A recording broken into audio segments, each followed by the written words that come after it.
Es un placer estar con ustedes. Para los que no me conocen, yo soy el padre Mario Montes Moraga y le agradezco especialmente al padre William que me haya invitado esta noche para este temita de la conversión de San Pablo. Para eso traje este libro que se llama Pablo y su mensaje, de un autor llamado Santos Benetti.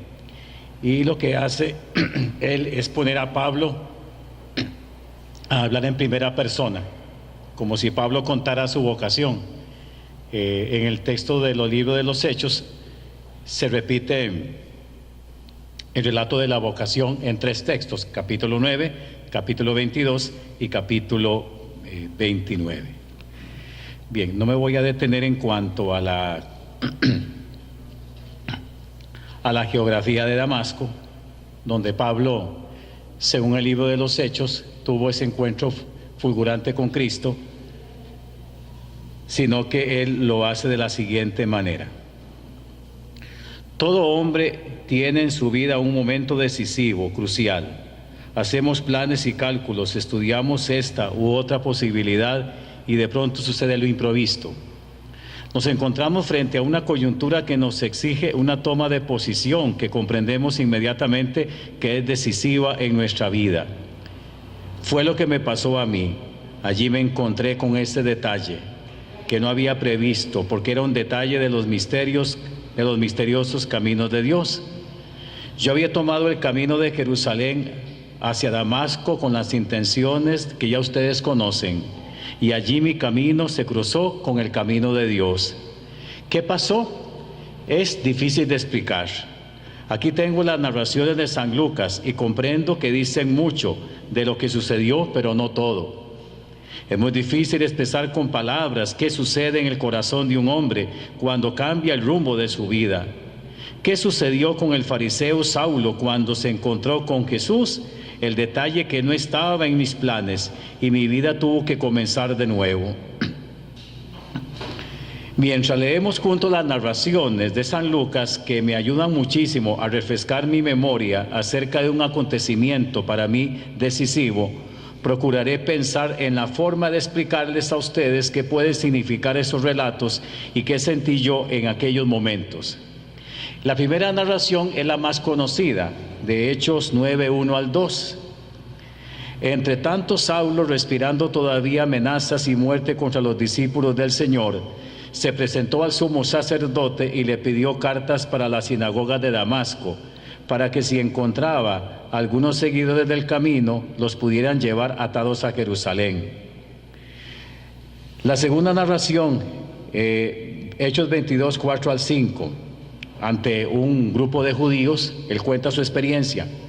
La primera la hace Lucas en tercera persona, la segunda la cuenta San Pablo. Yo perseguía a muerte a ese camino, condenando y arrojando en la cárcel a hombres y mujeres, como puede atestiguarlo el sumo sacerdote y el consejo de ancianos. De ellos recibí también cartas para los hermanos de Damasco, y me puse en camino con intención de traer encadenados a Jerusalén a todos los que había allí para que fueran castigados. Y la tercera narración es un discurso que Pablo presenta ante un gobernador llamado Agripa. Lo tenemos en Hechos 26, 9 al 11. Yo pues me había creído obligado a combatir con todos los medios el nombre de Jesús Nazareno. Así lo hice en Jerusalén, y con poderes recibidos de los sumos sacerdotes, yo mismo encerré a muchos santos en las cárceles, y cuando se los condenaba a muerte, yo contribuía con mi voto. Frecuentemente recorría todas las sinagogas y a fuerza de castigo los obligaba a blasfemar, y rebosando furor contra ellos los perseguía hasta en las ciudades extranjeras. Observemos que en cada una de las narraciones se va enfatizando el encono de Pablo contra la iglesia, el furor contra los discípulos del Señor, con la clara intención de que se descubra posteriormente su nuevo camino. Además, otra cosa que llama la atención es que Pablo se dirige a Damasco desde Jerusalén, y él no tenía potestad en Damasco para apresar a los cristianos, porque allá existía un Sanedrín, una autoridad judía y demás para que hiciera el trabajo. Nada tenía que ir San Pablo de Jerusalén hasta Damasco para hacer este trabajo tan terrible. Pero por supuesto que es una forma de San Lucas de contar el encono de Pablo. Saulo solamente en Damasco podía contradecir a los discípulos de Jesús en el terreno de las polémicas, pero no precisamente en un trabajo policíaco.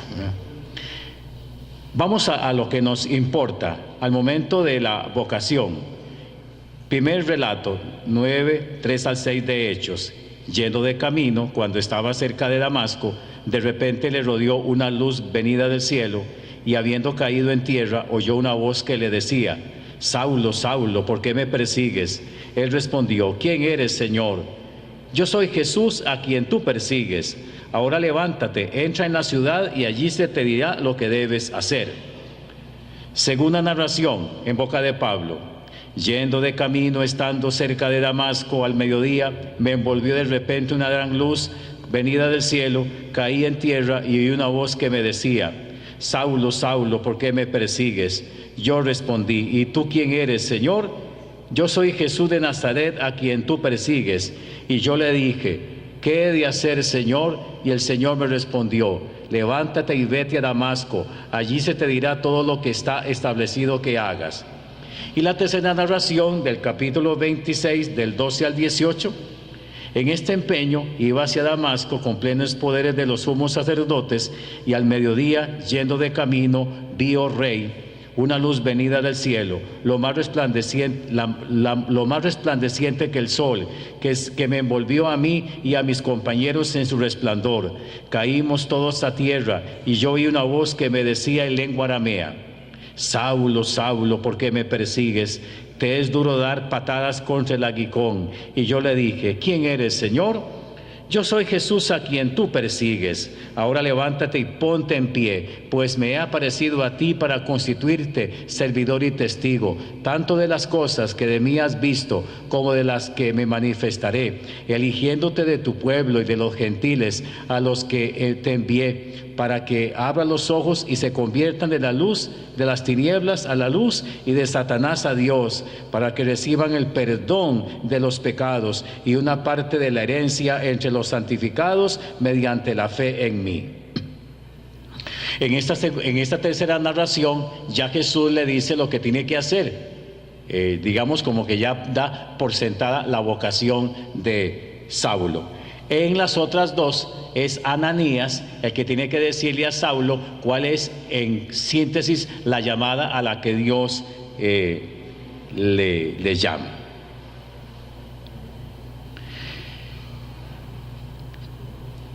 En un relato de vocación, nosotros generalmente en la Biblia podemos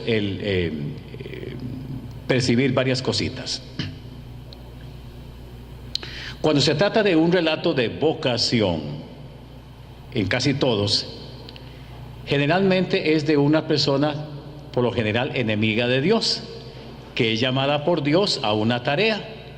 Y la manera en que se presenta el relato es muy llamativa.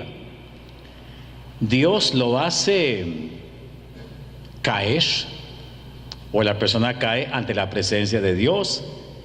Hay una luz esplendorosa, oye una voz que lo llama, la persona queda casi como discapacitada, y ya con el paso del tiempo la persona se recobra de ese encuentro fuerte con el Señor.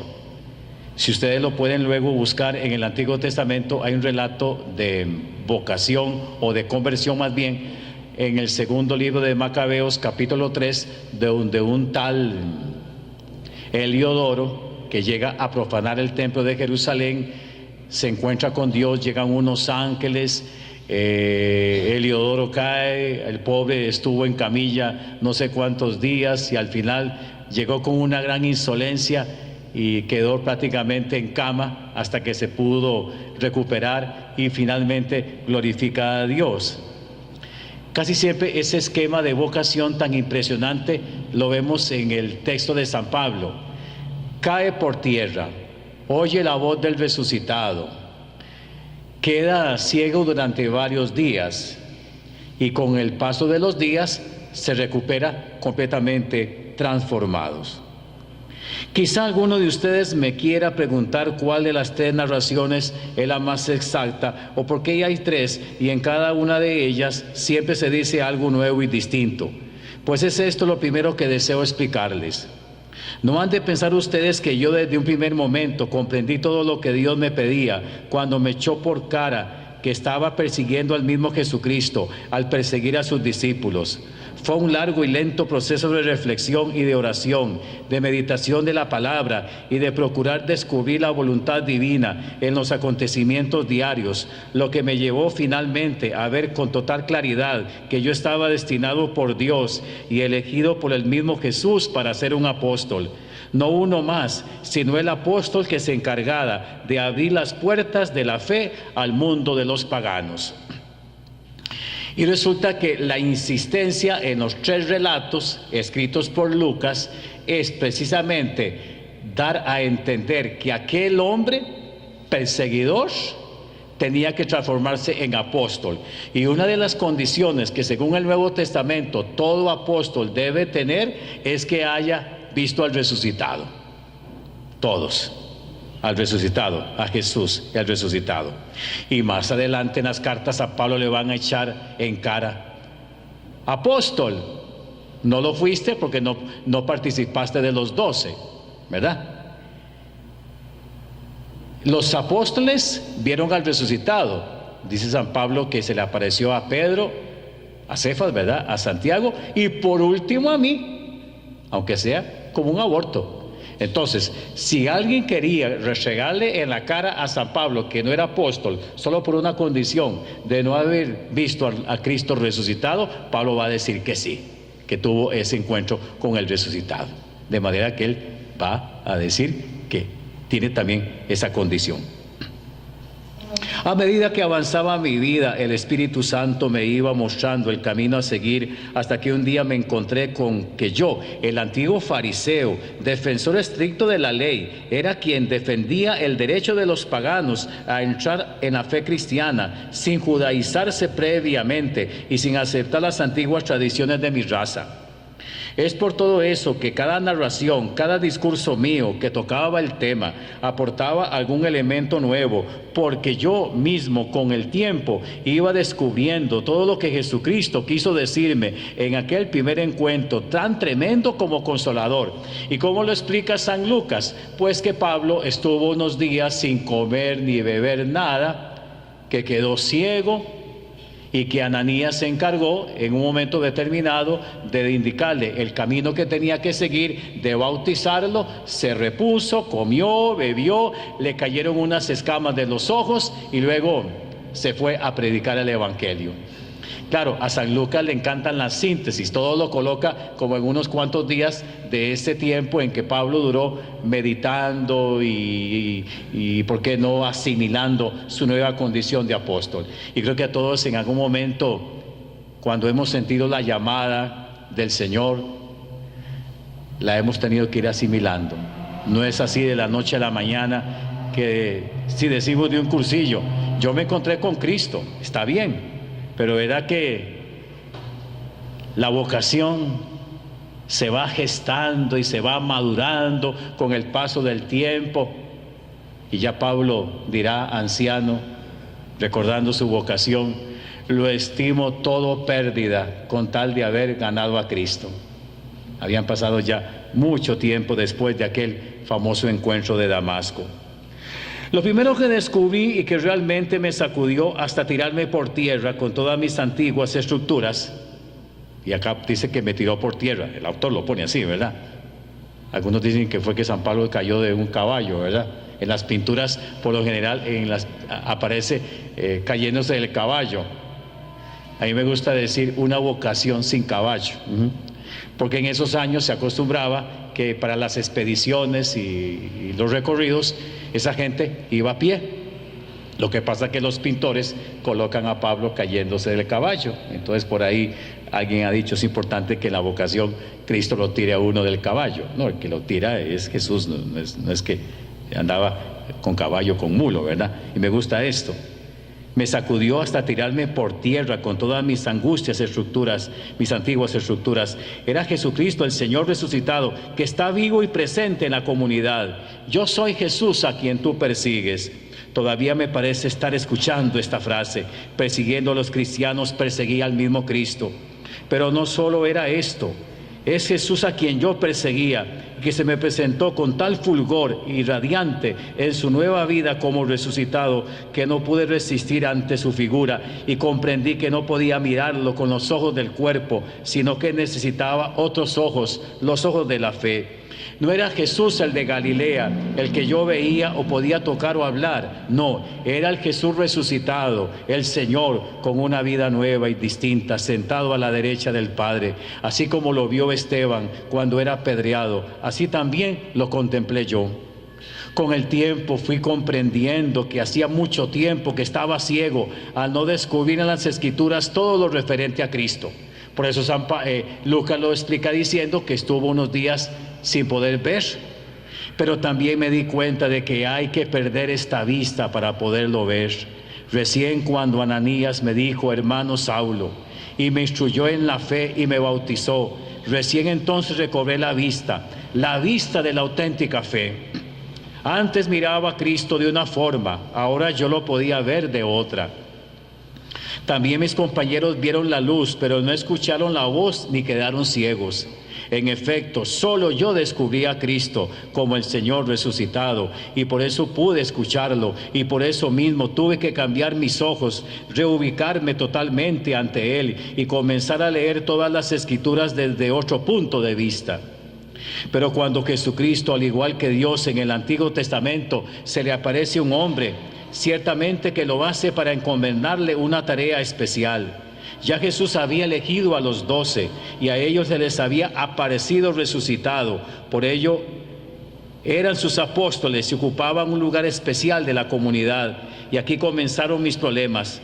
Pronto comencé a preguntarme, ¿no soy yo también un apóstol, ya que vi al Señor y me escogió para una tarea tan precisa? Cuando yo inicié mis viajes apostólicos por el cercano Oriente y por Grecia, y me entregué de lleno a la predicación a los no judíos, oponiéndome a que fueran circuncidados, hubo quienes me negaron poder para anunciar el Evangelio y para comportarme como lo hacía. ¿Acaso eres tú apóstol?, me decían, y yo declaré, y no lo negué, sí, soy apóstol, porque al igual que a los 12, aunque en último lugar, el Señor se me había manifestado.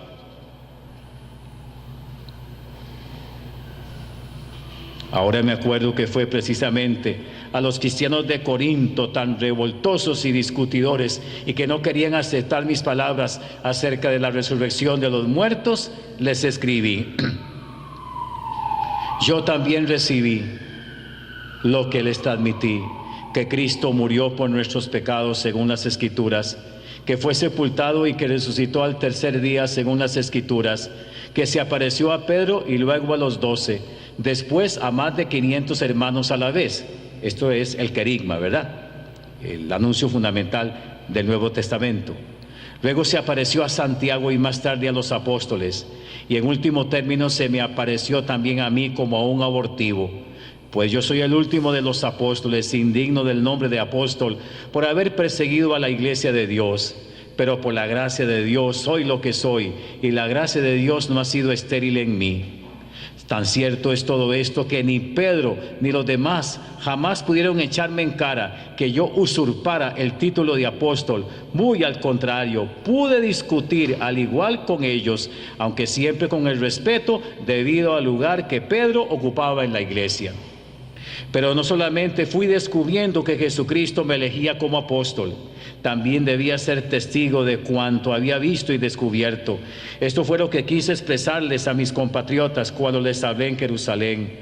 A pesar de que yo había sido un fiel fariseo y había estudiado a los pies de Gamaliel, a pesar de que había perseguido a la iglesia, finalmente había visto otra cosa completamente nueva, y eso nuevo debía testimoniarlo. Si no dudaron de mi sinceridad cuando perseguía a los cristianos, ¿cómo dudar ahora en que tan sinceramente como antes declaraba mi fe en Cristo? Un testigo no inventa nada, simplemente declara lo que ha visto y oído. Yo en aquel encuentro con el Señor vi una nueva realidad, lo vi a Él y escuché una palabra que nunca antes había escuchado, visión y palabra irresistible, por eso me jugué por ellas. Fue por esto que cuando Ananías me bautizó, fui lleno del Espíritu Santo, como lo fueron los apóstoles en Jerusalén, para ser testigo del Señor allí, en Judea y en todo el mundo. Con la fuerza del Espíritu me atreví a cumplir el cometido del Señor, ser su instrumento elegido para llevar su nombre ante los gentiles, ante los reyes y ante los hijos de Israel. Fue así como no tuve reparo en anunciar la fe cristiana a los griegos, a los romanos, a los gobernadores y reyes, ante el Sanedrín y ante mis compatriotas. Nadie jamás pudo encadenar la palabra que estaba en mí, testigo y profeta. Así pues, y no sé si a ustedes les queda claro todo lo que significó para mí el encuentro con el Cristo glorioso. Y hablemos de encuentro, no de conversión, porque en realidad no fue conversión como entendemos este término a nivel del Nuevo Testamento o a nivel moral, porque Pablo no era una persona mala, por así decirlo. Hablemos mejor de un encuentro con el resucitado. Lo que pasa es que estamos acostumbrados a hablar en la iglesia de la conversión de San Pablo, puesto que San Lucas lo explica con el esquema de la conversión de un enemigo de Dios, el llamado que le hizo el Señor a San Pablo. Más bien, si queremos encontrar de labios de Pablo un relato que trate de su vocación, tenemos que leernos la carta a los Gálatas, y que por cierto en el texto de Gálatas es muy conciso, no cuenta con todos estos detalles tan bonitos el llamado que Cristo le hizo.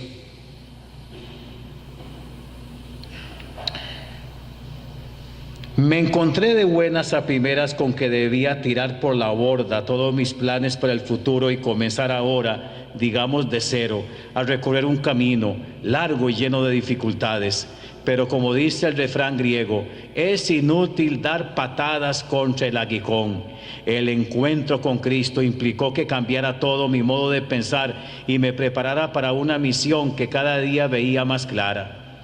Pero todo eso llevó su tiempo. Desde mi bautismo hasta el día en que comencé mi primer viaje misionero, anunciando a Cristo a los paganos, pasaron casi 10 años. 10 años de contacto con las comunidades cristianas, 10 años de meditación y de oración, tiempo necesario para que el Espíritu completara en mí su obra, hasta seleccionarme del grupo de los hermanos y enviarme como misionero. Y ahora dice San Pablo que ya viejo, después de haber meditado todo lo que pasó en aquel camino, cómo Dios me condujo por tan maravillosos caminos, jamás soñados ni sospechados por mí, comprendo lo que significa realmente la vocación. Vocación significa que Dios nos llama a cada uno de nosotros para ser alguien en la historia. No solamente yo tuve mi vocación especial, pienso que cada uno de ustedes también tiene esta vocación o llamado de Dios para ocupar ese lugar único que cada uno debe ocupar como propio. Pedro también tuvo su misión específica en Palestina, Santiago la tuvo en Jerusalén y yo recibí la mía en Damasco para los pueblos extranjeros. Y hay otra cosita también que llama la atención. Se insiste mucho en este encuentro de Pablo con Jesús. De Pedro, lo único que se nos sabe en los evangelios es el llamado que lo hace el Señor para ser piedra de la iglesia. De los demás, pues se sabe que eran pescadores y que Jesús los llamó. Y una vez que ellos conocen la experiencia de la resurrección, casi no se nos dice cómo continuaron el camino. Pero de Pablo sí, con muchísimo detalle sus viajes, sus sufrimientos, sus penas, su celoso carácter apostólico. Lucas le dedica demasiado al camino de Pablo, y es por lo siguiente, porque resulta que en el capítulo 1, versículo 5 del libro de los Hechos, dice San Lucas en boca de Jesús: ustedes serán mis testigos en Jerusalén, en Samaria, en Judea y hasta los confines del mundo. ¿Cuáles eran los confines del mundo en aquellos años? Era Roma. Entonces, para que la palabra de Dios pudiera llegar a Roma, es Pablo el que se encarga de divulgarla. Y por eso entonces, con tanta insistencia, Lucas nos cuenta los 3 relatos del encuentro para que Pablo, poquito a poco y a través de sus 3 viajes, logre llegar a Roma. Y Lucas termina el libro de los Hechos de los Apóstoles con Pablo en Roma.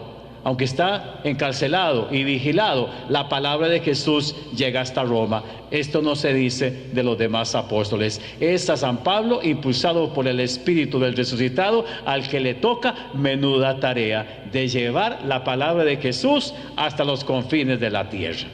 Por eso la insistencia de estos 3 relatos de una sola llamada, que tiene sus variantes y que lo único que se conserva casi como auténtico es el diálogo de Jesús con el resucitado, porque dice en el primer relato que cayó por tierra, que los demás no vieron la luz. En el segundo relato que la luz los alcanzó a ellos y que no vieron nada. Y en el tercer relato, pues que sí, Jesús resucitado le habló, dando por sentada la misión. Lo nuevo es que Dios nos llama por medio de Jesucristo. Eso fue lo que me deslumbró, lo que me llenó de luz y lo que me hizo exclamar: ¿qué debo hacer, Señor? Cristo es alguien que recorre nuestros caminos y tarde o temprano se nos aparece, como luz que ilumina, como palabra que orienta, como una orden que manda. Pero que a nadie crea que todo sucede en un momento como un milagro espectacular. Porque qué peligroso, ¿verdad? Decir: en ese día me encontré con el Señor. Está bien, ¿verdad? Pero ¿verdad que todos los días es un constante encuentro? Porque uno puede decir, sí, el día del cursillo, yo puedo decir el día de mi vocación, pero resulta que es algo más, porque ninguno de nosotros ni caímos por tierra, ni oímos voces, ni vimos una luz que nos deslumbró, ni nada por el estilo. Caminando es como Dios se nos revela, y se revela por etapas, lentamente, como penetrando de en medio de las tinieblas, hasta que finalmente se hace el mediodía la plena luz. Y Pablo dice que la luz que vio en el segundo relato era una luz brillantísima. Y en el tercer relato dice que la luz era más fuerte y más luminosa que el sol. Lucas está exagerando, ¿verdad? Por supuesto que ahí se ve cómo exagera. Pero verá que nosotros a lo mejor en el cursillo o en cualquier relato, viera que el Santísimo me habló. Yo sentí que cuando llegué a la capilla me mareaba. Yo sentí claramente que Dios, y a lo mejor estaban todos rezando y no vieron angelitos ni nada. Pero sí, estamos convencidos de que hay una llamada profunda de Dios, de que Él constantemente nos está llamando. Sentir la propia vocación es ver a Jesús, entre comillas, o si ustedes prefieren, es vernos en Jesús, vernos desde Jesús. Cuando nos vemos así, todo cambia, todo es nuevo y distinto. Qué diferente es el trabajo, la salud, el dinero, el amor, vistos desde Cristo resucitado. Pero también hace falta escuchar a Jesús, escuchar todo lo que nos dice, no solamente la parte que nos interesa. Su palabra incluye consuelo, sacrificio, dolor y alegría. Y yo les puedo asegurar a ustedes que es formidable dejarse invadir por su palabra, una palabra que nos transforma en hombres y mujeres nuevos. Ahora me acuerdo lo que les escribía a los cristianos de Filipos, contraponiendo a Saulo fariseo con el Pablo de Cristo. Saulo el fariseo perseguidor, Pablo el apóstol de Cristo. Circuncidado al 8º día, del linaje de Israel, de la tribu de Benjamín, hebreo e hijo de hebreos, en cuanto a la ley fariseo, en cuanto al celo perseguidor de la iglesia, en cuanto a la justicia de la ley intachable. Pero lo que era para mí ganancia, lo he juzgado una pérdida a causa de Cristo.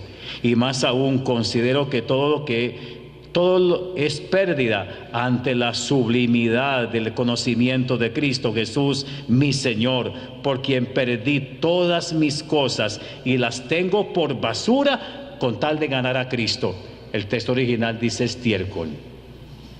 Y este texto ya Pablo lo redactó habiendo pasado mucho tiempo de aquel memorable día de Damasco. ¿Qué pasó cuando yo caminaba hacia Damasco? ¿Me convertí a la fe cristiana? No, fue mucho más. Nací de nuevo, me sentí un hombre nuevo, y esa experiencia no la puedo describir. Lucas intenta describirla. Solamente si alguno de ustedes siente algo parecido y enfrenta su vida desde la visión de Cristo resucitado, solamente entonces ese tal puede comprenderme. Yo sé que cambié, que salí distinto, y esto lo vieron todos. El perseguidor se había transformado en discípulo, el enemigo de Cristo en apóstol. Lo que nadie pudo ver fue el proceso en mi corazón, verdaderamente misterioso, que aún hoy para mí sigue siendo un misterio. ¿Por qué Cristo me eligió a mí? Es seguramente la pregunta que ustedes y yo nos hacemos. ¿Por qué Cristo nos llama hoy a ser hombres y mujeres nuevos, a ser sus testigos, a dejarnos invadir por el misterio de su evangelio? ¿Por qué? Y ustedes, al igual que yo, buscarán muchas respuestas y opiniones diversas, y al final seguramente concluirán conmigo. Porque Dios nos ha elegido en Cristo antes de la creación del mundo para ser santos e inmaculados en su presencia, en el amor, eligiéndonos para ser sus hijos adoptivos por medio de Jesucristo. Tras haber oído la palabra de la verdad, la buena nueva de nuestra salvación, y tras haber creído en Él para ser sellados con el Espíritu Santo. Y para terminar, quiero decirles una cosita. Cuando nosotros nos encontramos con los relatos de vocación de los hombres y mujeres de la Biblia, uno dice, pero todo eso que cuenta a mí no me pasó. Dice el profeta Isaías que un carbón tomado por uno de los serafines le quemó los labios y lo purificó. Jeremías cuenta que la mano del Señor le tocó la boca, y Ezequiel vio a unos serafines y querubines que bajaban del cielo en unos carros y un arca y con ruedas y bombillos. Y bueno, por supuesto que más de uno va a decir que eran extraterrestres, ¿verdad? Y qué raro, ¿verdad?, que a nosotros no nos pasa nada de eso. Llama la atención que esos hombres y mujeres vocacionados y llamados cuentan la llamada de manera tan extraordinaria, y nosotros en la vida común y silvestre nada de eso pasa. Pero lo bonito es que San Pablo, o Lucas más bien, contando aquello, intenta de alguna manera que nosotros percibamos un día extraordinario en su vida. Un día tan extraordinario que nunca lo olvidó, que pasó mucho tiempo, que pasaron meses y que pasaron años para que San Pablo lo asimilara. Como meses y años tendrán que pasar para que ustedes asimilen lo que vivieron aquí hace mucho, poco o largo tiempo. Pero eso es la grandeza de la vocación, recordar aquello. Porque tal vez la grandeza de la vocación y aquel llamado puede estar arrinconado, pueda que lo olvidemos, pueda que no echemos mano, pueda que por ahí esté durmiendo el sueño de los justos.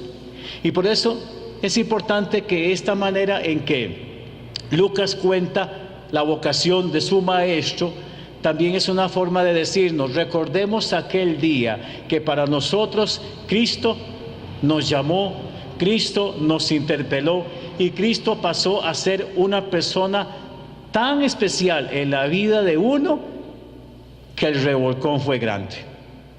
Los pintores, que cayó del caballo. En el texto, que fue derribado. Y todo aquel que en la Biblia aparece como derribado es porque se está encontrando con Dios. Pues que Pablo nos enseñe la belleza de la vocación, y que en todo momento en el apostolado y en el trabajo echemos mano de ella con ilusión y, por qué no, con mucha nostalgia. Muchísimas gracias.